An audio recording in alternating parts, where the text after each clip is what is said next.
આજે આપણે હડપ્પા સંસ્કૃતિ વિશે સમજાવીશું। હડપ્પામાં મોહેંજો-દડો, લોથલ તેની પૂરી માહિતી આજે મળશે આ બોર્ડ ઉપર, બરાબર? અને હું સમજાવીશ।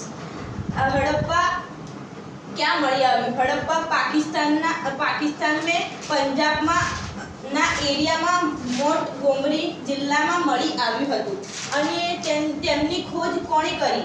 રાય બહાદુર સાનીએ કરી હતી। તે કયા ઈસવીસનમાં મળી આવ્યું હતું? ઈસવીસન 1921માં, બરાબર? તેમાં 12 અન્નના કોઠારો મળી આવ્યા હતા અને તે કઈ નદી પર આવ્યું હતું? તે રાવી નદીના કિનારે આવ્યું હતું। તેમાં અલગ અલગ અવશેષો મળી આવ્યા છે। તેમાં ચિત્રાત્મક લિપિના અવશેષો મળી આવ્યા છે। તે લિપિ જમણી સાઈડથી ડાબી સાઈડ એવી રીતે આપણે કેવી રીતે લખીએ છીએ? ડાબી સાઈડથી લખીએ છીએ તો આ લોકો ઊંધી સાઈડથી, જમણી સાઈડથી ડાબી સાઈડ, તેને શું કહેવામાં આવે છે? તેને સર્પલિપિ કહેવામાં આવતી હતી। હવે હડપ્પાને સમયકાલ પણ કહેવામાં આવે છે, બરાબર? હવે આપણે આ સાઈડ જઈશું।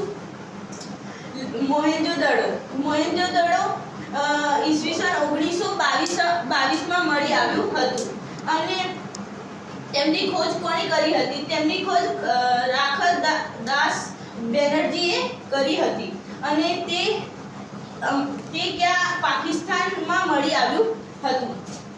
તેમાં 700 કુવાઓ મળી આવ્યા હતા। તે સિંધુ નદી પર આવ્યું હતું। તેમાં સ્નાનગૃહ પણ મળી આવ્યા હતા। સ્નાનગૃહ મતલબ હમણાંની જનરેશનમાં સ્વિમિંગ પુલ કહેવામાં આવે છે અને પહેલા ઇતિહાસમાં સ્નાનનું ગૃહ કહેવામાં આવતું હતું। હવે આપણે લોથલ ઉપર આવીએ એટલે લોથલની માહિતી નીચે લખેલી છે। લોથલ ઈસવીસન 1954માં મળી આવ્યું હતું। લોથલને મરેલાનો ટેકરો પણ કહેવામાં આવ્યું હતું। લોથલની શોધ કોણે કરી હતી? લોથલની શોધ S.R. રાવે કરી હતી। તે ક્યાં મળી આવ્યું? તે અમદાવાદ જિલ્લાના ધોળકા તાલુકામાં સારંગવાલા ગામમાં મળી આવ્યું હતું, બરાબર? લોથલ આંતરરાષ્ટ્રીય બંદર તરીકે પણ ઓળખવામાં આવતું હતું। પહેલા ત્યાં માલ સામાનની હેરાફેરી બહુ થતી હતી, કારણ કે ત્યાં માલ સામાન બહુ આવતું હતું, વિદેશથી બહુ આવતું હતું। તેના કારણે તેને આંતરરાષ્ટ્રીય તરીકે બંદરગાહ ઓળખવામાં કહેવામાં આવતું હતું। તે કઈ નદી પર આવ્યું છે? તે લીંબડી ભોગાવ નદી પર આવ્યું છે।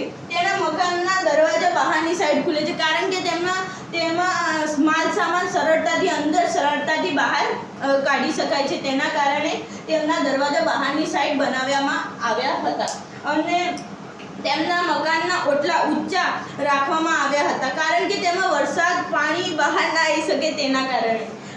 અને લોથલ અને કાલીબંગામાં અવશેષો અગ્નિના કુંડ મળી આવ્યા હતા। એટલે અગ્નિના કુંડ પહેલા અગ્નિના કુંડ બનતા, એમાં આગ એવું કુંડ એવું કહેવામાં આવે છે, બસ। અને આને લોથલ મોહેંજો-દડો, હડપ્પા એ ભૂતકાળના ઇતિહાસો છે, એ સાંસ્કૃતિક ઇતિહાસ કહેવામાં આવે છે। તેના કારણે હડપ્પા સંસ્કૃતિમાં આ 3 ઇતિહાસમાં ભણવામાં આવે છે, બસ।